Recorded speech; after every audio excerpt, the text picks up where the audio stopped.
Hi, I'm Marcus. And I'm Nick. And we are Working Class Nerds. We're the podcast that gives you no information about your favorite information. This week's podcast is about microtransactions in the games we play. We're going to discuss the positives and the negatives and how they affect all of our games that we play. So, Marcus, let me know what you did this week. Well, it's been a crazy week between cleaning up from Christmas and then trying to get back in the swing of things with work, and it's been so cold here. We live in New England, so I don't think we've seen above freezing in, forever, it seems like. And, I don't mind the cold, but when it's freezing every single day, it's just wears on you. It's brutal. It is brutal. When you walk outside and it just hurts, you know it's fucking cold. Yeah, you should just stay inside. Forget putting on a coat. You walk outside and it hurts. For That's sure. Cold. No, absolutely. So then my wife's family has a home in Rhode Island. So my wife wanted to go down for New Year's. So we took the drive down to Rhode Island, which is only like an hour and a half away, it's nice, the beach, but it was so cold we couldn't do anything. Right. Like they had this bonfire in the town next door to where we are. And we showed up there and I brought our daughter and, we were all bundled up. Remember the Christmas Story? Yeah. When they bundle up the little kid. And he I can't put my arms down. Yeah, he's doing that. So that was our daughter. Yeah. She was cool with it. We took her over to the fire. She could care less about the fire. All she cared about was going and seeing the fire truck in case the fire got out of control. It's freezing out. The fire's not going anywhere. It's not spreading. So we were down there and, we had this grand plan. My wife bought some of those like kazoo things for the New Year's, and it was just a few. It was just a few of us down there, so it was, it was supposed to be great. Well, my daughter decided she wanted to jump out of her crib. Oh boy! So we all put her to bed. She fought us, and then she opened up the door and came back downstairs and was like, "Hi guys," and we were like, "All right." Oh boy! So that was the night before, and on New Year's, I laid with her in bed. Well, you put me in bed at any time. And next thing you know, I'm out cold. Yeah, so it's like 8 o'clock at night, and I'm sound asleep. So it was a great experience. And then I woke up about, 5:30 or so. And again, my daughter turns to me, wakes up. She goes, "Hi, Daddy," and then laughs and goes back to bed. And when she snuggled up next to me, she decided it was a good idea to pee through her diaper, and so she peed all over me. But I was not getting her out of bed at 5:30 in the morning, so I just dealt with it until about 6:30 when she got up for real. Wow. And the things you do for your kids. Exactly. So then I played, 3 or 4 hours of Destiny 2 while I was down there, because I hooked up the mobile Wi-Fi spot on my phone, and I actually got to play some of the story content. I'll get into more about Destiny later, but that was pretty much Rhode Island, came back, and I've been going through an awful experience buying a new car. I've been stressed out about it, Mm-hmm. Buying a car is the worst thing on the planet. But I'm not going to bore you with all that. It's been a crazy, crazy week. What about you, Nick? What you been up to? Well, last week, towards the end of the week, I just was working a lot. Since the last time you guys heard from me, I'm currently working for a construction company, just so you know, and this is my last week before I start at the hospital. Thank God. Counting down the seconds. But last week I was putting in some stupid flooring in the boss's basement, which that's never fun when you have to work that closely with your boss. But why were you guys in the basement? Oh, because of the aforementioned sub-zero temperatures. Oh, that's awful. Normally it would be like a siding company, but so yeah, we had to work in the boss's house. In the basement. In the basement. Not fun. This weekend I went down to visit the girlfriend. She's home at her parents' house. We're both students, so we live at with the parents when we're not in school. We went on a little brewery tour, got some lunch. It was nice, little date. Sunday I didn't do much. Played a little video games. I don't usually do a lot for New Year's, so usually just grab something to eat with the family and stay in for the night. Nothing too crazy. Have a few beverages at the house, but I don't usually go anywhere or anything like that. I drank, 10 or 12 beers the first night, but I didn't get to drink anything the second. Right. Yeah, I would definitely say I drank more Saturday than I did Sunday. It's got to be hard, too, being at school and then coming home Yeah, and being like super far apart. Yeah. Right. Being together all the time and then being so far away, and it's, I know she doesn't live far, but an hour and a half commute each way. It's pretty far. Yeah, it's a far drive. Yeah. Absolutely. For sure. Thank God Christmas break is only a month. Yeah, exactly. Or one of you guys would be moving closer. Exactly. But then earlier this week, like today, I've been just getting things squared away for my classes to start, getting loans taken care of for school and all that stuff. Whoever's listening to this knows Sally Mae is a bitch. Yeah, I'm Fuck sure. Sally Mae. Yeah, Sally Mae sucks. But in between that stuff, I've just been trying to play as much of my games as I can before I start actually working at the hospital and before my classes start. So, speaking of games, Marcus, I heard you play a little game called Star Wars: The Old Republic. Come on, I'm obsessed with the game, right? So, for anybody that doesn't know, Star Wars: The Old Republic is a classic-style MMORPG set in the Star Wars era, 3,000 years before Episode 4, A New Hope. So, lots of lightsabers, lots of Sith, lots of Jedi. Mm-hmm. The galaxy is at war between each other. Now, correct me if I'm wrong. The Jedi and the Sith are the reigning governing bodies as well, correct? Or are there governments outside of them? No, there's governments outside. So you have your Imperial side, which, you have your Imperial government. Right. And then you have the Republic, the Old Republic, which is, the Senate and all that stuff. Yeah. So there's still only the bureaucratic the name of the stuff. game, Nick. Get with the program. Well, that's all right. Yeah, I mean, you get into those details.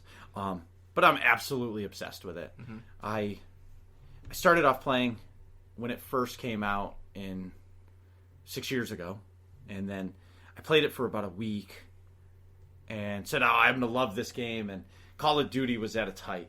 Right. And I'm sorry. When Call of Duty was out, and we were all playing on the Xbox, and we were all just on, it was like a race to get home every single night so you could get in that first 12-person party. Exactly. Because you wanted to play with your friends, not everybody else. Right. And so I stopped playing the game, and then I don't know what it did, what happened. Maybe I just got, comfortable. I don't know. And one day I was like, I'm going to play Star Wars again. So I loaded it in my computer, and it's like I fell in love with this game. I was like, where did this thing come from? Even though it's been sitting in a box since, 2011? 11. No. 2012. 12. Yeah, because if it's a 6-year anniversary, 12. It must have been 12. I don't even know. Some of the guys in the guild that I'm a part of, they've been playing it since Alpha. And, wow. I can't compare it to that, Sure. But either way, I started playing a lot of the PvE content. I was a part of a guild. They were a nice group of guys to chat with, and but then I started listening to another podcast. I guess I'll give them a plug. Star Wars Escape podcast. Max and Seema. Max runs our guild for the Old Republic. So I started listening to their podcast, and I was like, wow, their guild sounds great. They're doing this. So I joined on the Republic side, and nobody was ever on. I was like, what is this? And all of a sudden, on a Tuesday night, randomly, there's 16 people on. I'm like, whoa, what's going on here? Mm-hmm. They do their mandatory fun nights on Tuesday nights. And they'll switch back and forth from the Imperial and then the pub side. And they did that. And then as I kind of grew in the guild, I don't know, a couple weeks, I found out one of the raid teams, or their ops teams, their ops teams is like it's an 8 or 16 man team PvE event that you go in, like World of Warcraft, where you raid and you take dungeons. It's the same kind of concept, but it's This is for us people who may have not played a game like this. PvE meaning player versus environment. Yeah, and you're basically teaming up to go on a co-op quest, so to speak. You have shared group objectives and stuff like that, and eventually you all fight at the same time a giant boss. Right. That's usually pretty epic. Yeah, so I joined a Wednesday night team, and they play from 9 to 11 p.m., and they really handheld me. It was kind of awesome. They handheld me through. They did the same op every week to try to get my gear and all this stuff, and I felt like I was always taking the team down, and the leader was super patient with me. He's probably one of the most patient people when it comes to that. he's probably laughing if he's listening to this because he'll say he's not patient. But, you know, I got that a lot. Yeah. You know, so, but it was great. Marcus. Yeah, it's great, and I thank them. And then, you know, a year later, 7 months later, somebody was like, "Hey, is anybody interested in doing a weekend raid team?" Well, then I made the mistake of saying, "Well, let's start one. I'll lead it." Well, so we did. So I started a Sunday night ops team, and we just filled up the team.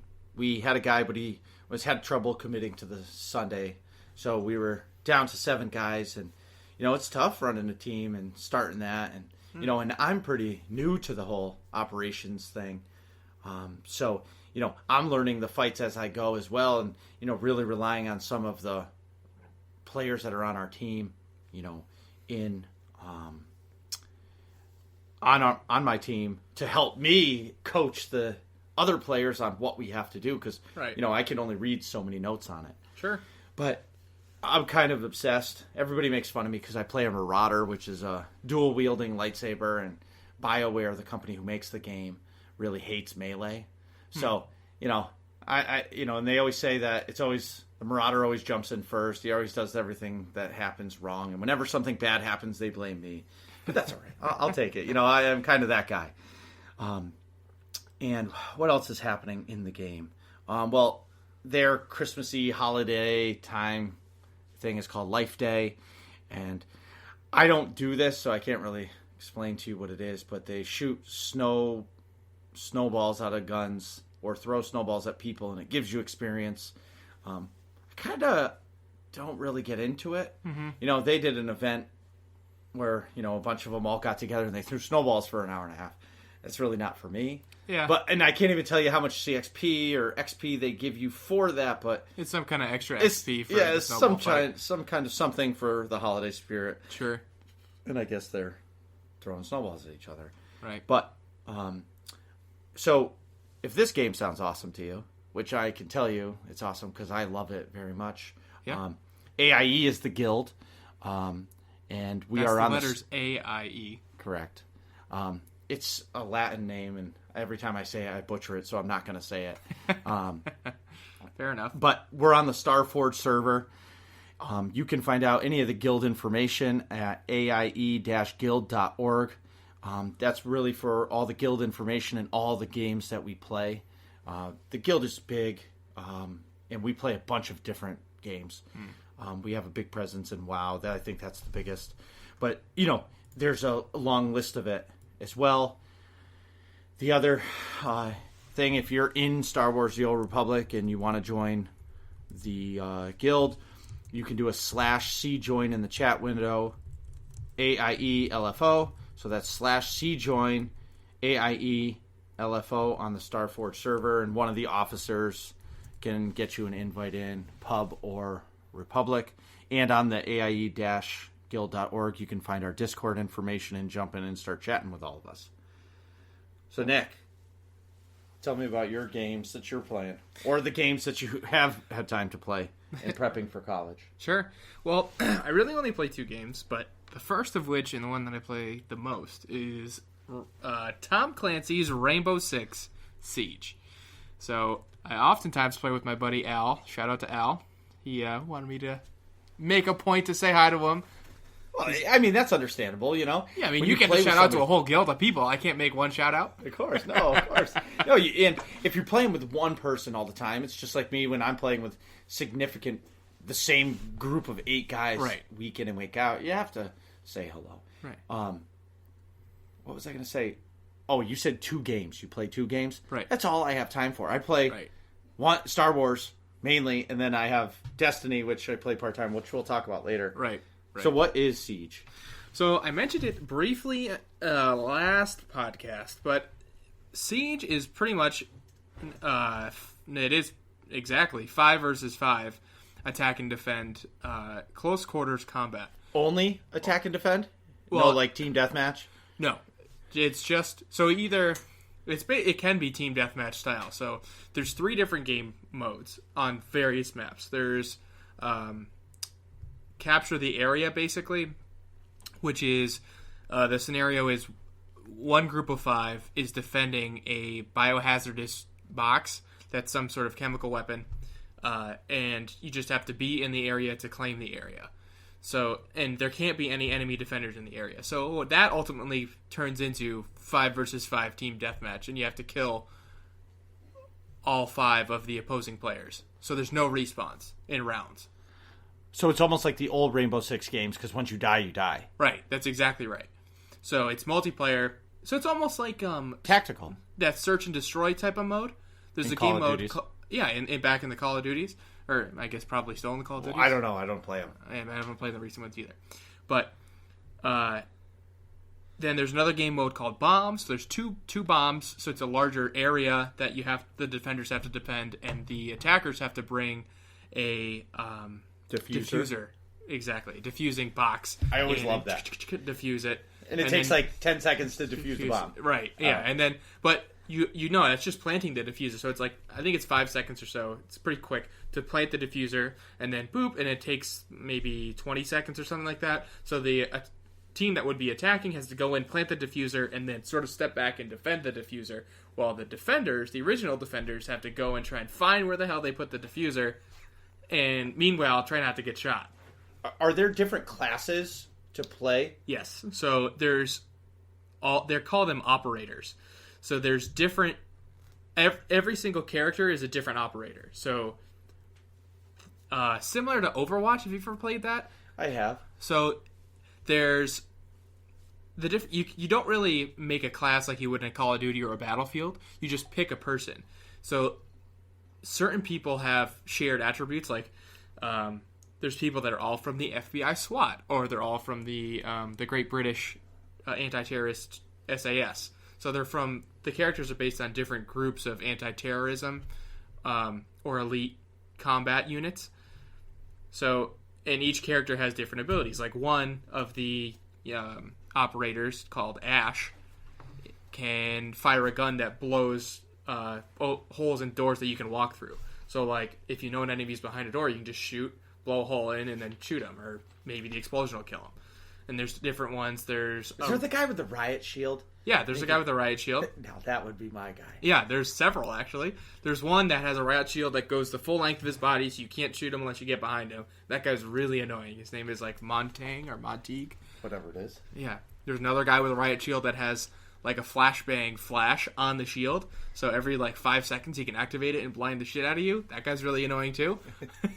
Well, but he's the best guy to play. Well, yeah, especially for that bomb mode.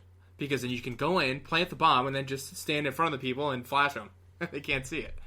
So this is really, you must have to communicate a ton when playing this game. All about communication. So when you get a noob in the room, it must be awful. Awful. Especially for ranked. So, like, there's a casual mode, and then you have to get to level 20, which doesn't take that long, man. Or like 4 hours or something of playing online, of playing casual. And then you can play ranked. And yeah, when you get a new person in ranked, it's rough. Because you have to unlock new characters, and in certain situations, you should use certain characters over others, because they have better abilities, and blah, blah, blah. So the same characters aren't unlocked for regular mode versus ranked? No, you can. So that's what I wanted to get into. You can, through the game, playing the game, every time you play a match, you get this currency called... I forget what it's called. It's just like money. Money. Money. Give me some money.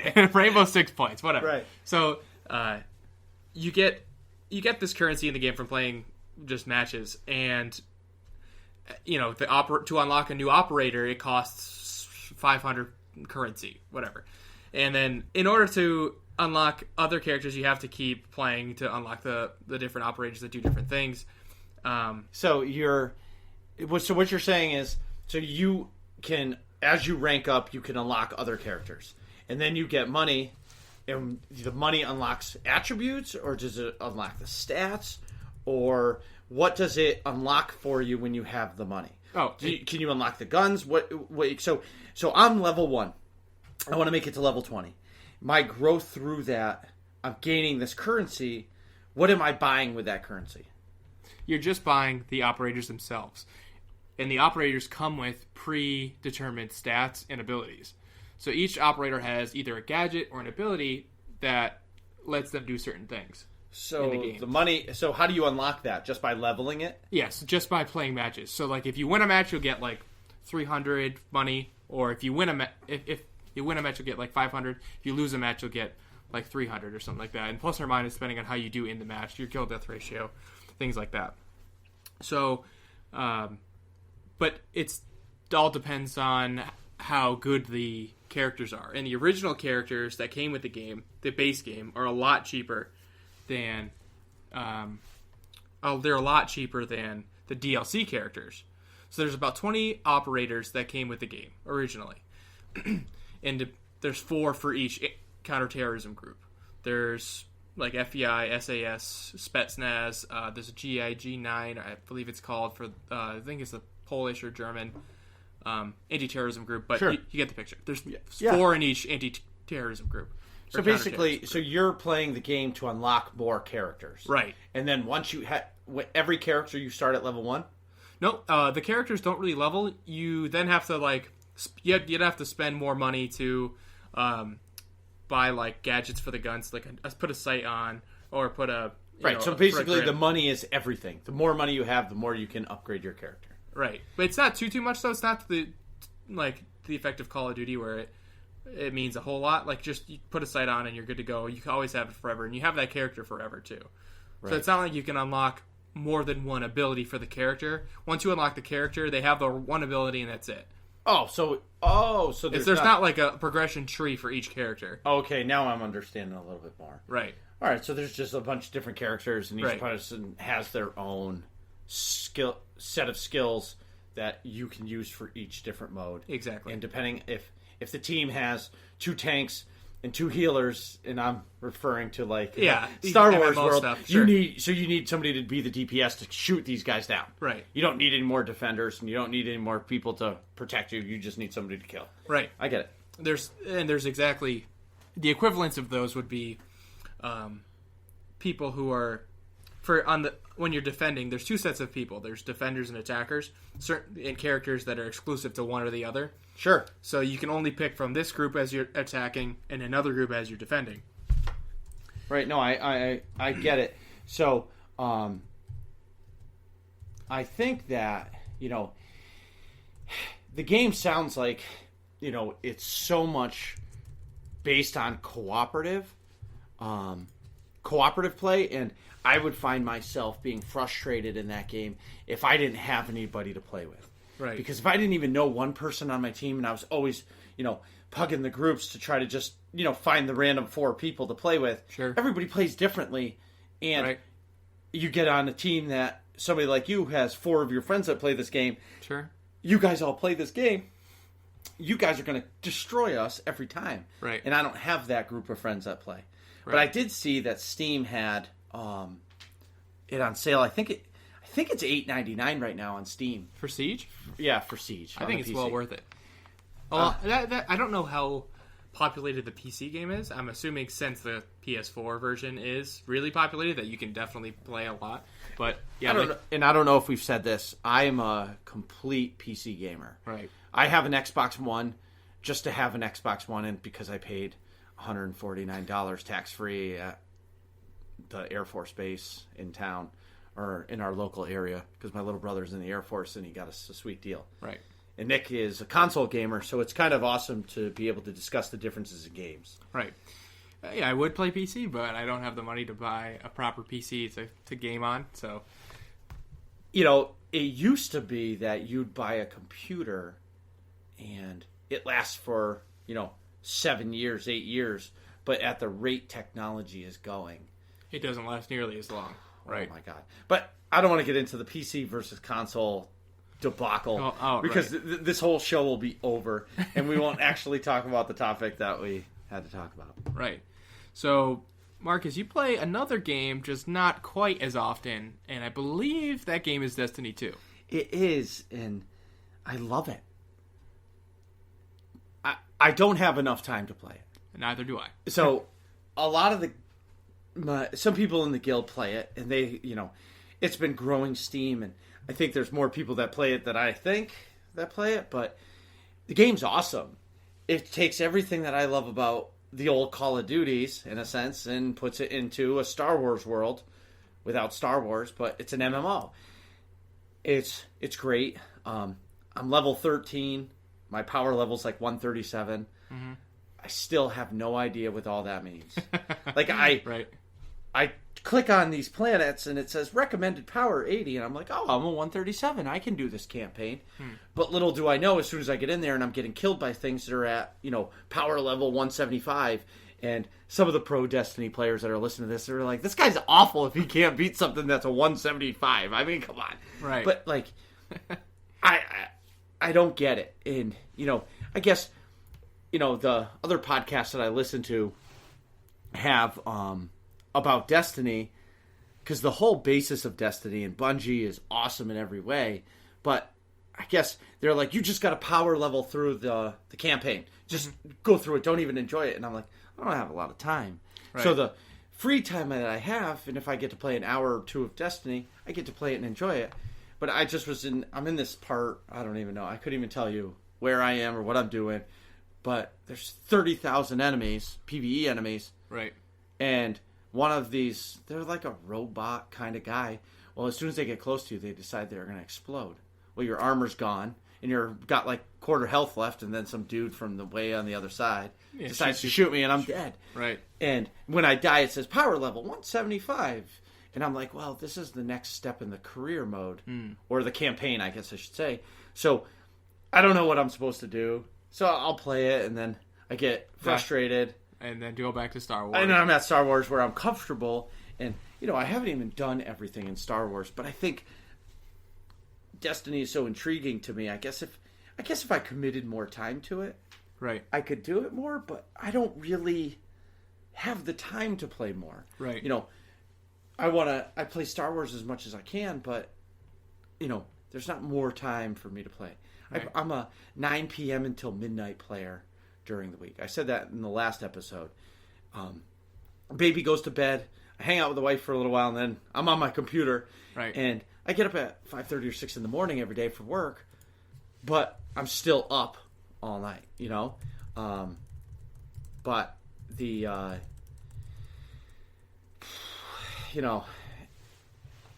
the thing is for me about Destiny is I don't know if I should grind more.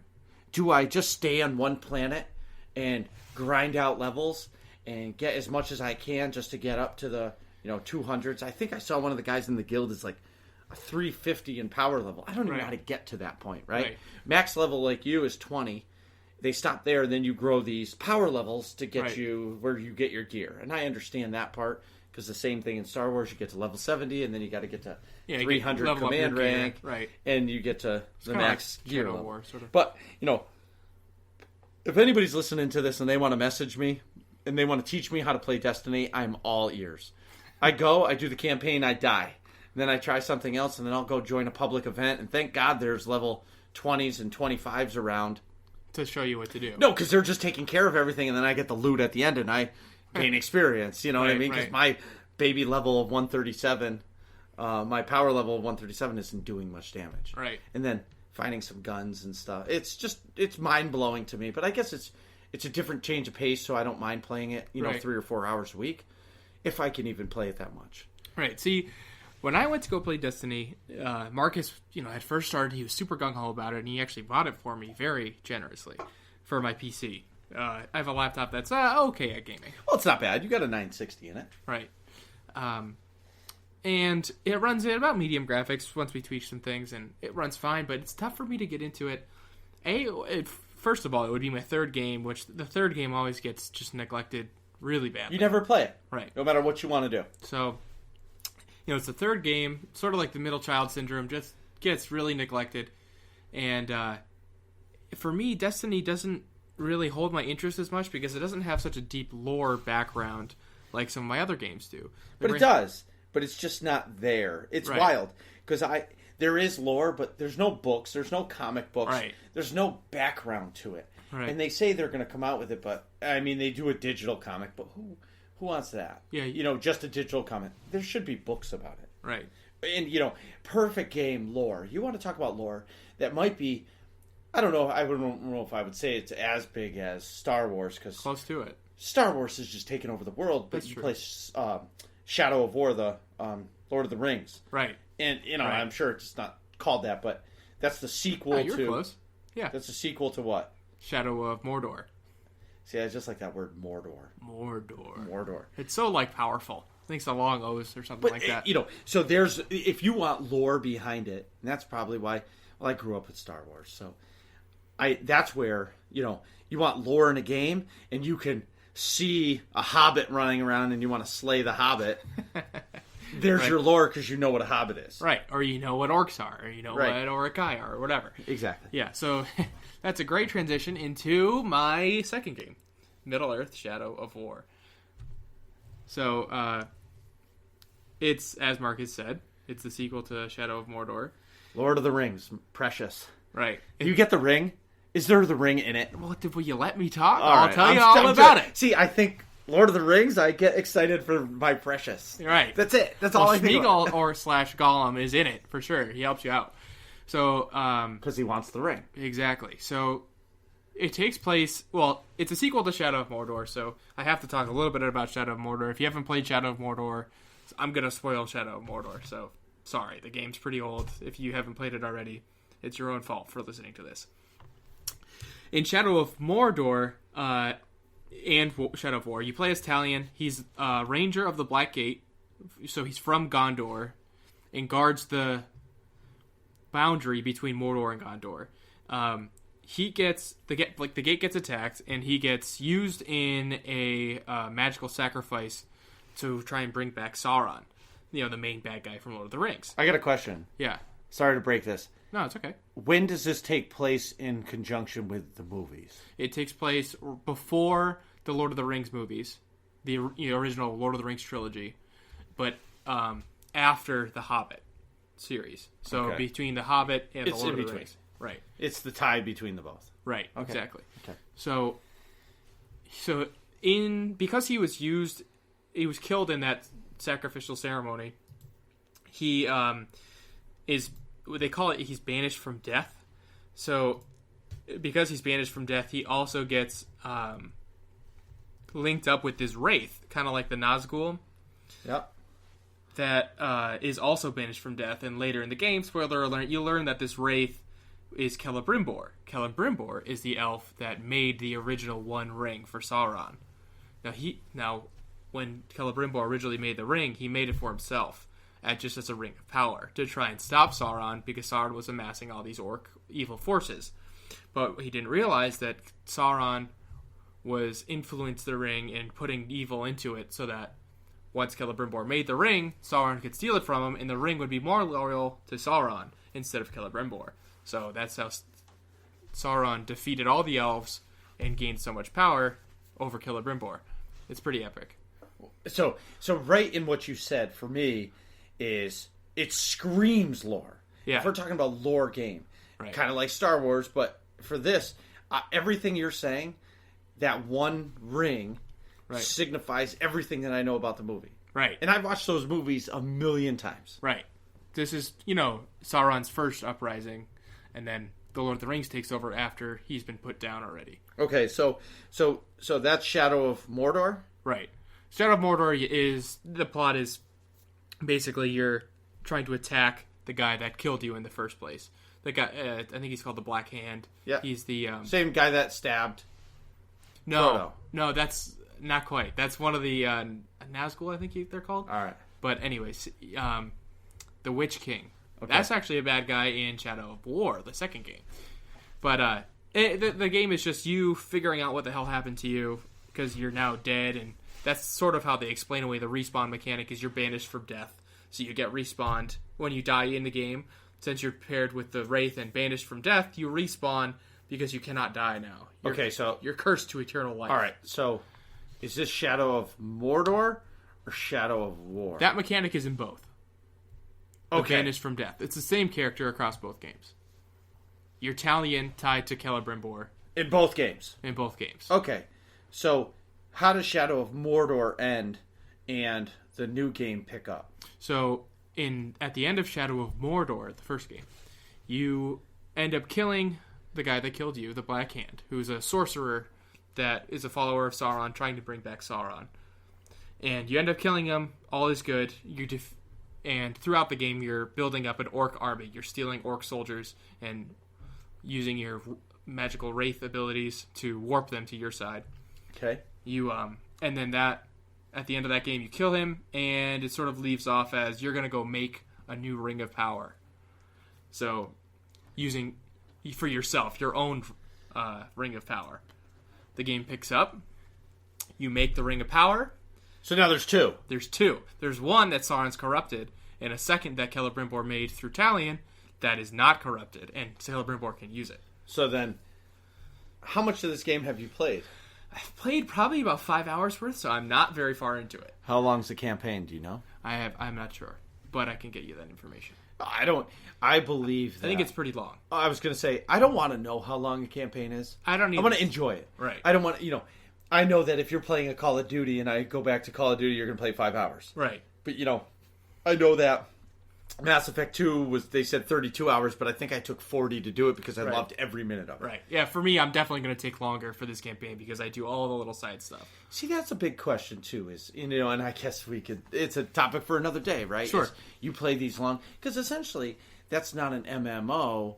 Right. But it's the same kind of style action RPG right. where you're just roaming the worlds. It's sandbox. Right. You roam a world and you find a guy with a little triangle above his head or whatever, a question mark. Sure. Or whatever it may be. And you're like, oh, what does he have to say? And then he's like, hey, want to go slay a dragon? You're like, hell yeah, I want to slay a dragon. And then fuck the princess. Right, exactly. Let's go. Exactly. And then you realize that it's like 4,642 miles away from where you are. Right, and you're like, oh, I guess I'm already committed. All right, let's go. Yeah, exactly. So, right. So I guess in Shadow of War, it's just fun because the first part is destroying the orc army, and then the second half you can take over your own orc army, which is pretty cool. And something else that I'm realizing is your first choice in game, right, is my second choice in game, and your second choice in game is my first. So we, the Shadow of War running around slaying a sword, I'm running around slaying 2 lightsabers. Right. And your second game, which is your first game Siege. is running around with guns. Right. Killing is my second game, Destiny. That's funny. Right. It's 2 different paces, but it's in the opposite pattern. Right. So, I guess that's it about Middle-earth Shadow of War. I do have one more question about it. Oh, go ahead. So, do you get to create the stats for your character? No. You have abilities that you unlock. Do you get to create his attributes, like if he's a fat guy, short guy, anything like that? No, none of that stuff. Italian is Italian, but you can add different abilities, like you can... Yeah, it's a typical RPG. Yeah, right, exactly. Just a typical RPG. So you add abilities as you go along, but there's no like in Fallout where you get the special speed, perception, endurance. Is it levels? Yep, you level up, so you get more experience. And every time you level up, you gain a skill point, and those skill points can be used to unlock a specific ability. I think that's really games of now. Everything is about leveling up. But I mean, I really have to use the bathroom. As do I. So, after this quick break, we're going to talk about microtransaction and are they good for games? Hey, we're back. So, as Nick said in the first episode, we love our craft beer. Started for some years for me. I was driving up to Vermont to get a case of beer, and since then it's just grown into this explosion of craft beer. And right. I dragged Nick down the road, and it took a while, and like a lot of times telling my uncle and his dad, how great an IPA was. And he was like, I'm never drinking that. And now it's like $4 a can. Are you kidding me? Exactly. I can get 30 for $15.99. And now he's leaving work at lunchtime to go up to Treehouse Brewery or wherever yeah. to get that special beer that they're only releasing once a month. Right. Right. So anyway, I just want to say I am drinking right now. It's from Lost Nation Brewing. They're out of Vermont. It's the Mosaic IPA. And for me, I'm a big regular IPA and a session IPA kind of a drinker. I'm not a big fan of the double because I don't really like the big potency. I don't know why. Well, you like to drink a larger a larger volume of beer. Well, no, Compared to me, I should say. Yeah, I just like to enjoy the taste of the beer, and I don't want to drink one beer and feel like I'm hammered. Right. Some people love just drinking one beer and they're wishy-washy, slurring words. It's not me. Right. You know? Right. What are you drinking? I'm drinking... I pulled out the big guns today for the second episode of the podcast. I went with a double shot Costa Rica Santa Rosa from Treehouse Brewing Company out of Charlton, Massachusetts. Let's face it, they're really from Munson, man. They're from Munson. They can have the $7 billion building in Charlton, but they're Munson made, man. Right. Yeah. I mean, technically they started in Brimfield, thank you. But they got kicked out before they even opened. Right. Exactly. Because long story short. Anyways, drinking a double shot from Treehouse. It's their super duper coffee stout. It's excellent. What's the percentage? This one is 8.7. It's usually around 9. Wait, hold on. Yeah, but the coffee, so the alcohol, it's almost like drinking a Red Bull and vodka. Right. The coffee is the coffee and the caffeine. Yeah. Coffee and the booze. You're going to be amped, but slurring words later. Right. So normally, I lean towards a double IPA typically, but because like we mentioned earlier, Marcus likes to drink like a few beers just before he starts getting, start feeling it. I like to drink like one or two, and then I like it. I mean, maybe it's just because I get full fast, or I just have a weak stomach, or maybe you're just a champion and you can drink 2 beers and feel good and be done. Or whatever, right? Yeah. But as it's gotten frigid here, I kind of have been leaning towards a stout. Typically, I can't have a lot of stouts because I'm allergic to chocolate and my immune system sucks, and Marcus laughs at me for it all the time. And trust me, every second I get to offer him a Reese's peanut butter cup, I shove it in his face, or a chocolate chip cookie. Is there chocolate chips in here? Nope. There's no chocolate chips. He's like, Marcus, it could be like double chocolate chip fudge. Here, chocolate just try it. Chocolate, it's not chocolate. Dipped in chocolate fondue. And they'll be like, no, there's no chocolate. Just try it. Just try it. Thanks, Dick. Yeah. It's just comedy. Right. So I just want to let you guys know what we are drinking tonight. So the big question of the night is the microtransactions. Are they good for our games? And are they good for the future of games? So my thoughts generally on microtransactions is that they are good if they're done right, which they're almost never done right, in my opinion. So if you look at the cost of games over the years, I think Super Mario's, the original game, was $40 in the US, $40. So since the early 90s, games have been costing around $60 or $50. Yeah, it went from 50 to 60, but it hasn't moved from $60 in a long time. Right, but even that growth from 50 to 60 is not a big jump in the scale of things, in the scale of inflation and all that. So my point being, the cost to make games has gotten bigger and bigger, and the cost of the base game themselves hasn't really changed. So game manufacturers need to make money somehow. They need to make up the difference until game prices just increase over time. And as long as the microtransactions or loot boxes or the random boxes, whatever you the call extras, them, the extras in a game are purely cosmetic, I don't have a big gripe with that. You know what I mean? As long as the loot box content stays as cosmetic content, I don't have a big issue with that. Or if games produce DLC later, it's extra, that stuff that wasn't available at the, for developmental wise, things that weren't available when the base game came out. I don't mind them charging extra for that either.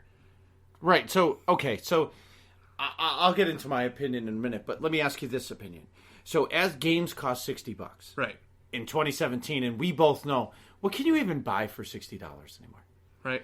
Other than a video game. Really think about it. You go to the grocery store, you can't. $60 doesn't get you anything. Not enough for a whole week. There's a local grocery store down the road. Sure. And I swear to God, I buy 2 steaks, 2 potatoes, and some green beans, and it's $65. Sure, easily. Exactly. And I blame the guy running the meat department, and to lower prices. You know what I mean? Like, get us some better deals. But no, seriously. So in the digital age with games now, everything is download. Right. You can go to GameStop and buy I'm staring at Halo 5. I was all about buying Halo 5 for the Xbox One. Sure. How many times did I play it? One time. Right. One time. And Now you opened it, I and was now you always- can't get your money back. Well, Way to go. Even though, I paid $13.99 for a brand new copy on eBay. I mean, I couldn't say no. So I put the game in. that's I'm pretty all epic, excited. But now, mind you, I haven't played an Xbox game since the 360. Wow. Okay? Haven't. Had no interest in it because I'm a PC gamer. So I put the game in, and I'm like, I sit down, I put my feet up in the recliner, and it pops up. You need to install the game. And you're like, what? What the fuck? I was like, what kind of bullshit is this? I want to just play the game. So, mind you now I have the game. Now I have to download it to my hard drive. So then I'm like, perfect. Now I don't ever have to pull out the disc again. Wrong. Got to put the disc in because then it has to process it. Like authenticate or whatever it's called, right? Whatever it is. So, it makes me say to myself, all right, so why did I even buy this disc? Mm-hmm. Right. And, why does anybody go to the store? So this brings me to my microtransaction comment. Microtransactions are what they have to do. Right. Because until, when they finally start charging $70 for a game. Or $80 for a game. Whatever it is. Whatever they got to do. Well, I think it'll be $70. I don't think they can jump $20. No, I don't think so either. I think 70 is more accurate. Right. But they got to do it. Right. They have to jump it up at some point. At some point. So it first begs the question of, at what point do they make that jump? Mm-hmm. Because the other thing is if you watch all the games now, every game has 3 versions of the game. You have your base game, which is $60, $59.99. You have your... And you're like, all right, if I'm interested in the game, I'll buy that. Sure. So then you have your limited edition, or your digital deluxe edition, which is $10 or $20 more than the base game. Right. I think with Shadow of War, they called it the Silver Edition. Well, whatever it is. Sure. So you get a special gun or a special sword that's better than everybody else's at the start for the first 10 levels. Sure. So you're leveling faster. You get maybe like an XP boost. It was the same thing in Star Wars: The Old Republic. Back in 2011, I bought the collector's edition for $200 because it came with an awesome statue of some guy. I had no idea, but he was a badass Sith. Right. But so these digital deluxe, you don't actually get anything physical extra with it because it's all digital game, but you may get some perks in the game. Right. So, but you're paying for that on the front end. Mm-hmm. So is that labeled a microtransaction, or is that just the base game plus extras?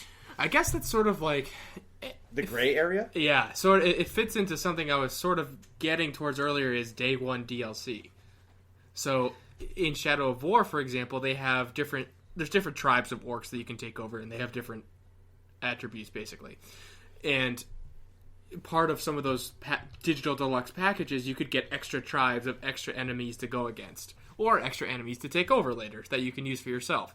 But is that the same as a microtransaction? So I believe you can't have your cake and eat it too. Right. So, because essentially, if you're buying that day one pack of the digital deluxe and you're buying that upgraded thing and you're getting an XP boost, you have an upper hand over the regular guy who just paid $59.99 for the game. Right, you absolutely do. And I don't like having things be pay to win. Right, but is that pay to win if you're buying that version? Because it is pay to win. Sure, why not? If you're buying something that you can only get it because you bought it, and that gives you an advantage over other people when you're playing against other people, I think that's paying to win. If you can unlock the same thing in game in a reasonable amount of time, I don't think that's pay to win. It's like if you could get those perks within 4 or 5 hours of playing the game, I don't think or pay $10 more. I don't think that's unreasonable. But if you're paying for it, it's still pay to win. I think it depends on how long it takes you to unlock them in the game organically. Well, I think everything is available in game. Right. When you buy, so you get the limited edition, or digital deluxe, where you get the special gun, the special sword, an XP boost for 2 hours or something, or 3 hours. You have double XP. So you have that advantage over all the first player, the base game players. But then you have the collector's edition, which usually gives you something. Right. I said all Star the Wars: The Republic things. gave me a statue that's in my statue case in my office, and then you have.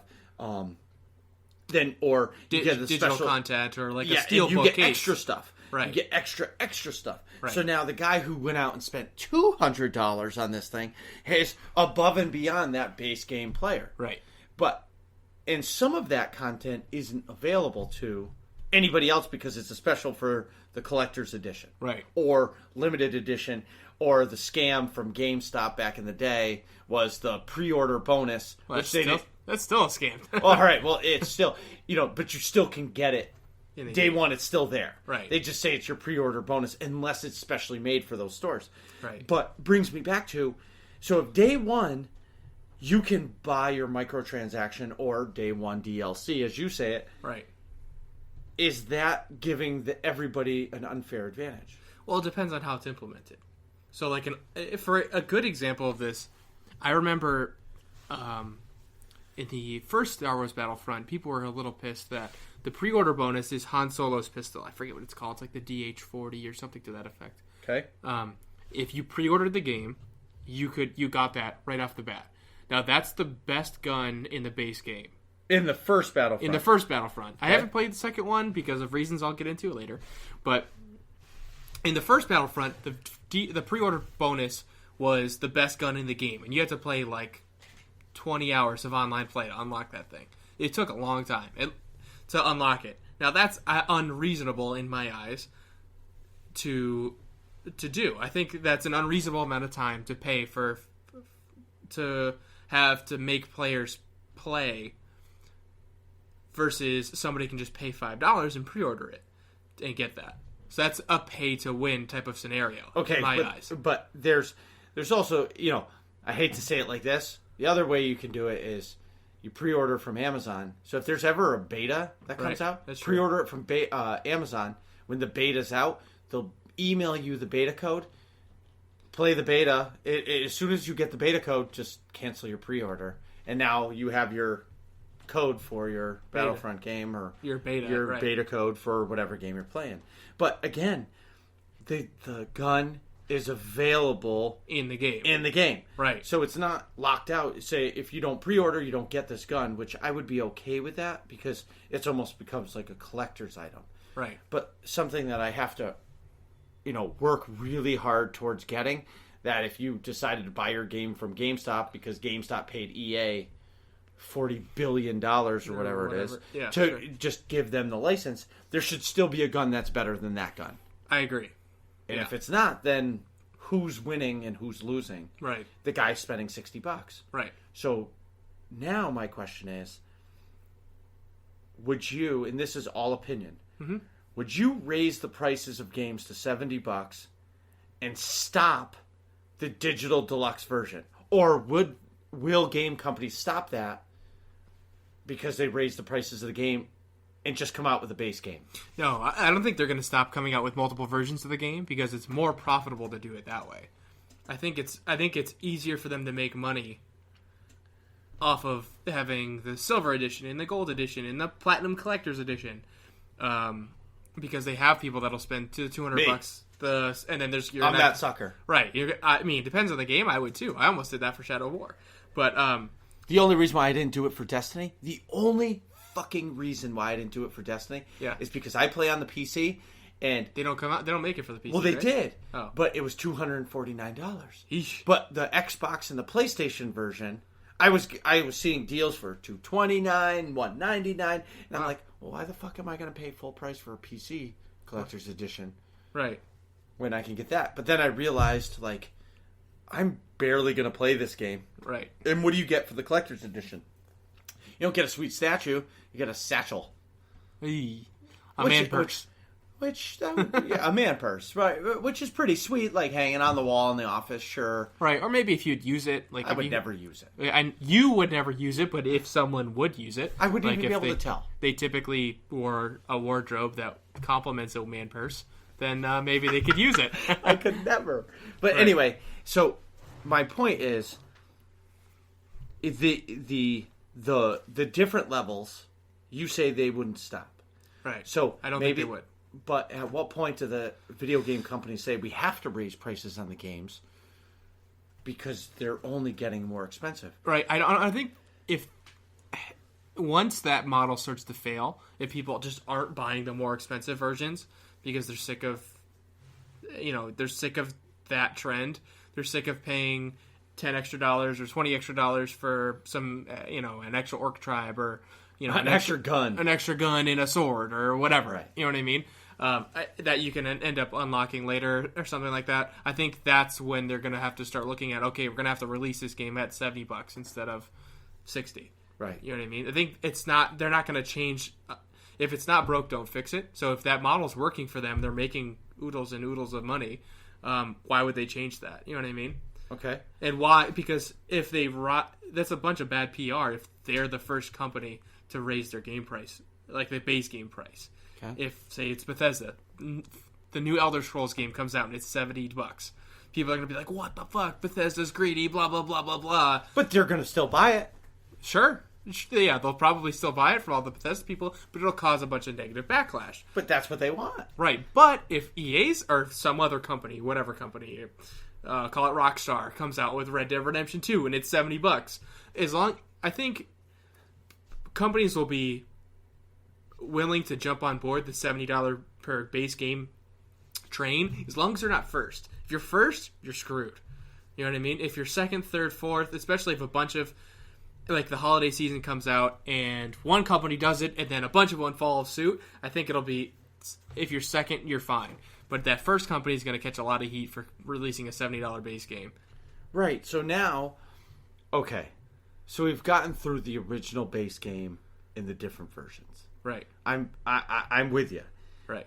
I still think collector's edition, because you give me something sweet, and then you give me the base game. Yeah. There's two options. I don't think there should be a middle of the road where you get all of the cool guns, right, but you don't get the statue. Yeah. You should be able to do what it takes from the base game, and that should be it. Right. So now we go into, okay, the game launches. I play the PC version of Destiny. Mm-hmm. So the PC launches. A week later, they're releasing The Curse of Osiris, the first DLC. Right. And I'm in the game, and trust me, I'm nowhere even near that expansion. Right. Like, they're talking about how they're sick of the raid in Destiny, and I'm like, I haven't gotten through the campaign yet. Right? Right. So now we have this expansion. So you can sell the expansion pass. They sell the expansion pass, which is $50. Sure. You get all the expansions, one flat fee, Call of Duty DLC pack, the Fallout ones. All of the games are doing it now. Sure.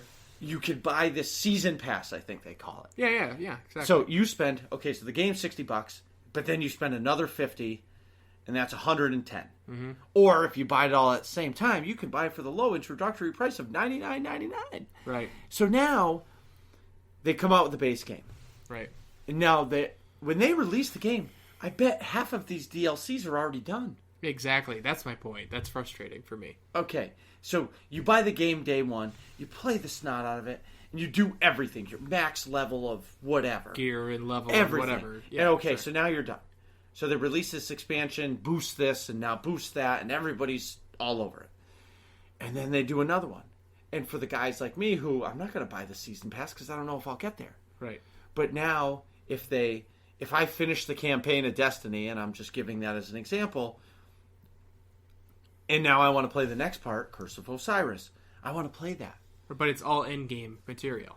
No, I think there's more story. Right. Okay. I think that's the point of all those, is you get a little story, for Destiny, and you get a little story and a little bit of end game stuff. Oh, okay, I see. But either way, I think it's $30 a whack. Yeah, that's tough. And, you have to be committed to the game to be able to do that. Right. And I'm sure the hardcore players buy it right up, the season pass right away. Right. Because I know when I was in the heart of Call of Duty, I would buy the season pass. Right. To be able to do that right away. See, that brings up a good point that I was going to make about Siege. So in Siege, you have your base characters that are there's 5 counterterrorism groups on the base game. You said that, yeah. 4 characters each. They cost $500 for the first character within a counterterrorism group. So there's 4 people for the FBI SWAT. The first one you buy is $500. The second one you buy is $1,000. the third one 1,500, and the fourth one 2,000. So those characters don't cost at most 2,000 apiece. But then for every 3 months after the game came out, they release 2 more characters. And each of those new characters, the DLC characters, I'll call them, they're 25,000 each. 25,000 apiece, as opposed to 2,000 at the most. So can you buy the credits? Yes. This is where it gets a little sketchy for me. So, the base game characters, totally reasonable. You can get 2,000 credits relatively quickly. Okay. You can get 2,000 credits relatively quickly. 500 credits is really fast. That's like 1 game, maybe 4 games max. But then when they do the DLC characters, I think that's a little unreasonable, because then you can buy the season pass, or they call them a year pass, and you get 8 characters for $30. So, but you have to dip into your wallet, Right. pull out a card, and spend some money. Or you can play 10 hours, 20 hours worth of gameplay and buy 1 character. Or you can spend $30 and buy 8 characters. But if you don't want to spend the money, and you can grind And get and it. get them. But I think that's approaching that unreasonable level of grinding. Whereas people can buy it and get it immediately. Well, of course, but that brings me back to our time. Right. You know, if you had 8 hours free in the day when you were, in high school, or Right, sure, when you didn't have to work, or all that stuff, or I don't know, a kid, Sure. Before my little girl, I would spend endless hours. Like I said in the first episode, Carrie would have to pry me off of the computer. Right. You know what I mean? Right. So now your microtransactions in Siege, you can spend money to get the characters, but you don't need the characters to play the game. Right. You can play with the base. You can play with the base characters all you want. Absolutely. No problem. And have all the success. Right. So then you can play with the base characters and enjoy them, but will the game get boring? Right. So then you earn your credits, and then you buy a new character, and you play with that one for a little while, and then Right. you earn some more credits. You can, but that one's. I think that one's sort of on the line of being unreasonable and reasonable. But that doesn't ask the question: is that paying to win?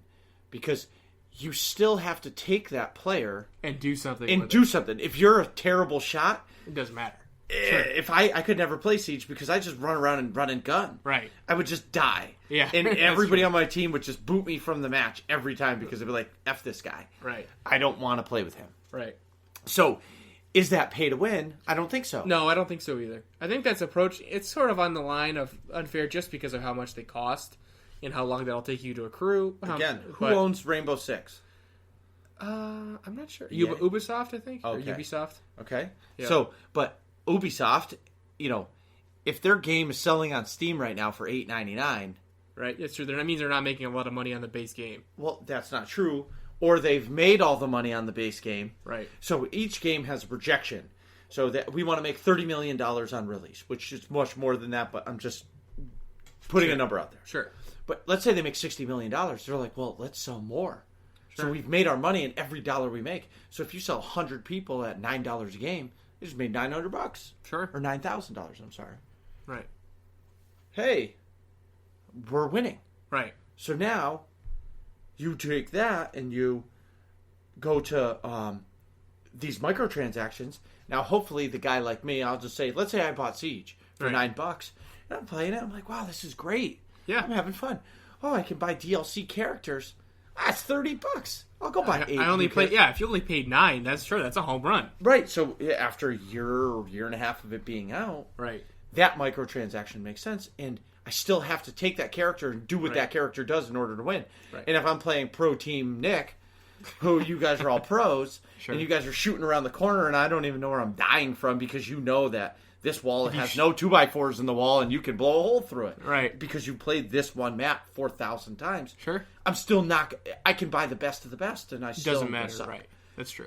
But then you have games where, I think it was Battlefront 2. Yeah, the Battlefront 2's bad.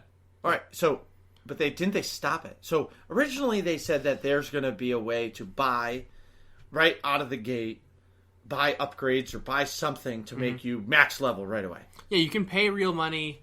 I believe I see all the microtransactions in Star Wars Battlefront 2 made me not buy it, so I don't know because I haven't played it entirely, but from what people are saying, it takes about 40 hours in-game to unlock one hero. So And that means 80 hours for me. Right.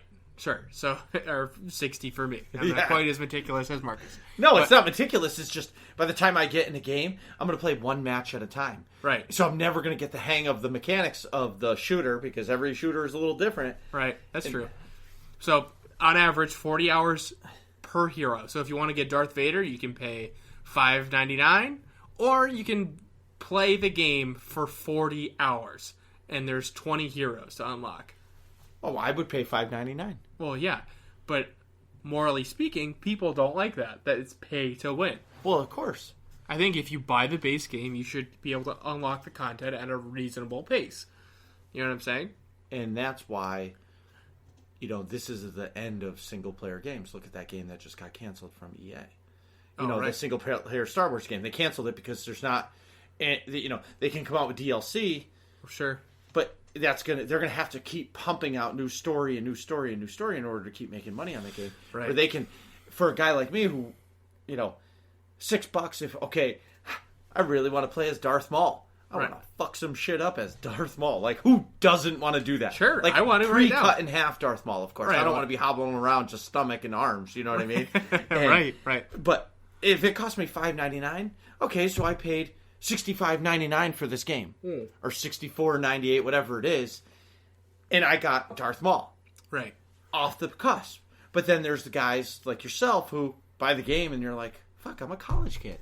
Yeah. I just spent $60 on this game. I don't want to spend $6 more just to be able to play Darth Vader, dude, or $10 to pay as 4 characters or something. Who cares? Yeah, right, whatever it is. Whatever it is, right. So that's where I think I agree. I don't like. An XP boost, okay. It's that to me is on the cusp, right? Because I buy the CXP boost for Star Wars: The Old Republic, sure, and that boosts my CXP gains by 100%. Oh, that's pretty. Yeah, that's a lot. But I don't think it's pay to win because I still have to play the game. You still have to do something to get the XP. Exactly, and when I get the CXP and I get my new loot box from my level up, right? It's RNG. It's random generated, and I open the box, and 99% of the time I go delete all because it's shit. Right. And I'm like, I fucking hate RNG. Right. Why do they do it? But because it gets you to get another crate. Sure. And get another one. Right. Same thing with the cartel market in Star Wars. In the Old Republic, you can buy anything you want. Right. But mostly everything in there, eventually is available in the galactic trade market. Right. So I'll be able to buy that eventually because somebody went out and spent money, bought it, and then like, fuck it, I'm going to sell it to this idiot in game for 100 million credits. Sure. I talked to the guys, and there was this one armor set, and What's Darth it called? Malgus. It's the Darth Malgus set. Armor set. I've been talking about this for a year. I want this. Yeah. And I've been watching these prices on the GTN, the Galactic Trade Network, fluctuate. Sure. I think the lowest I saw it was like 80 million credits.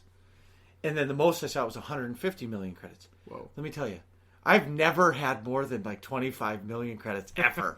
And all these guys that I play with, they're always like, oh, Marcus, just go do heroics and don't do this and don't do that. And, they're like, you can get 1 million credits a night by doing heroics. I'm like, all right, so 1 million credits times 150 million. That's going to take me a long time to get 150 million. And then I'm going to spend every dollar I have to get this armor. Sure, that's still half a year's worth of nights. Who wants to do that? Nobody. Ain't nobody got time for that. Exactly. Or I don't, right?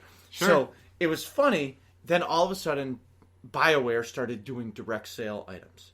Mm-hmm. Now, mind you, their cartel market is armor, boosts, nothing that is a power gain. Okay.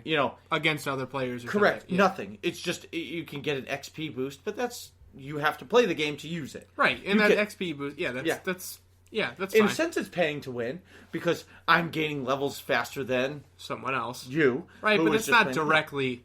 But it's not power. Right. So this item went on direct sale. Mm-hmm. Everybody started commenting my name. Marcus, your armor's on sale. Well, it was 2,000 cartel coins, Okay. I think, or something like that. So 450 coins, I think, is $5 or $10. Okay. I don't know. Well, anyway, so I spent- 450 coins is $5 or $10? Yeah. Let's call it $5. If it's 5,000, that means 5 times. That's $50 for a set of armor? We are going to have to fact check it, folks. Please stand by for technical Yeah, so difficulties. so I am. What I'm trying to say is, okay, so 450 coins is $4.99. Okay. Okay, you can get. I think I pay $20 for 2,400. Doesn't matter. I don't care. Okay. That was well worth me spending my hard-earned money to get the armor that I really wanted. Right. If it's $20 of real money, and frankly, if you look at it in terms of like $1 per hour, Yep. if it's 150 nights worth of money, if 150 nights, say you play 4 hours a night or something, times 150, I don't want to do that math. Let's go ahead. No, it's whatever. 600. It's 600 hours. Right. 600 hours or $20. That's, I don't even know how many pennies per hour. Right. That's well worth your time to just pay the money outright. So my point is we have things that we'll buy and be happy to spend our money on. Sure. Me, that armor is everything, and then one of my guildies, shout out Race Van, or Rack Evan, sorry, I had to say it, and he made me these die packs. So instead of all black, I went red and black. That sounds pretty epic. Exactly, but it was worth me spending that money. Right. And it brings me back to, in order to keep all these games alive, You need to have extra money coming in after the base game. yeah, I need to be able to buy these things to help keep the game going. Right. There's guys in game that will never buy any of these things. Right. And I feel like, okay, I pay $15 a month to play this game. Mm-hmm. It costs a lot of money to run this game. Sure. It came out 6 years ago. The original money from the release It's pretty much got to be gone by now. has to be gone. Right. So right now we're just paying to maintain this game. Right. If they started coming out with, you could buy 248 armor, which is the highest gear setting right now, Mm-hmm. I would be like, no, I'm done playing this game. Right. And that was the uproar from Battlefront 2, was people were in an uproar. You could just go ahead and buy the best stuff of the game right up. Somebody said they lost 30% because of canceled pre-orders. I have no confirmation of this, but this has been the word throughout it all, Sure. that they've lost so much money because of this loot box thing. Right. But correct me if I'm wrong, Overwatch does loot boxes too. Right, but Overwatch's loot boxes are cosmetic. It's all cosmetic. Yeah. So I've only played it, that one time. Right. So, I played it for a month. Yeah, Overwatch is all cosmetic, and Siege has loot boxes as well that are all cosmetic. Yep. You can buy different outfits for your characters or different skins for your guns. But then you can buy credits, which you can buy more characters for, which again, they're in the margin, sort of those morally right and wrong. Shadow of War has loot boxes too, but that's a single player game. It does have multiplayer elements, but I haven't touched on it yet. I think you can build up your orc army and raid other people's castles, but I haven't gotten that far into the game yet. That's sort of an end game thing you can do. And so I can't really comment on how that'll affect it, because if you can get better gear in those loot boxes than someone else who doesn't have them, I think that's sort of in the margins as well. But I don't think, as long as the loot boxes stay cosmetic or they stay as things that don't affect your PvP or player versus player performance, I don't think they're morally bad. And I think if you can buy things in the loot boxes that make you have a direct leg up on competition, I think that's where things start to get morally bad. Okay, so as we wrap this thing up, my question is, if they let's say game prices were $100 each. Sure. Okay. You pay $100, but there's only one edition of the game. Yep. It's $100. Right. There's no loot boxes. Will games be able to sustain updates? Glitches. Will the developers be able to maintenance these games if it's a one-time flat fee of $100 a game? See, I long honestly, term. I don't think they would, because the downside of having $100 game is you're not going to sell as many copies off the bat because people can't afford it. But the upside is it's $100 per game, so you're making more per copy. So I don't know if that's going to even out initially. You'd have to have just generally high initial sales. Well, that's it. It's... You'd have to have really high initial sales in order to make that work. My answer is no. I don't think so either. The development companies, they could charge us $200 for a game. That money's going to wear out, and they need to generate business from somewhere else. Right. So I can't see the loot boxes going away. Right. But I think the stand behind Battlefront 2 said a word to EA and the rest of the developers. Everybody just wants a pink Stormtrooper. Right. Why couldn't they just come out with armor that says pink Stormtrooper? Right. And one of EA's comments was, well, it's not canon. Well, it's a fucking video game. Sure. Why in my other Star Wars game, I can do whatever I want with my armor. Yeah, it's not canon, but until, 4 years ago when Disney acquired Star Wars, or 3 years ago, whatever it was canon. Sure. I mean, it was just whatever. There's just the extended universe. It Exactly. happened 3,000 years before the trilogy, so who cares? why can't I have a pink armor set? Sure. If I'm a Stormtrooper. Absolutely. Or have a pink helmet and a blue shirt if I'm in the Rebel Alliance. Or whatever you want. Yeah. So, all right. You ready to get this thing over with? Yep. Let's wrap it up. Awesome, man. You can find me on Twitter at Working Class Nerds. What are you guys talking about in here? Find out next episode of Working Class Nerds.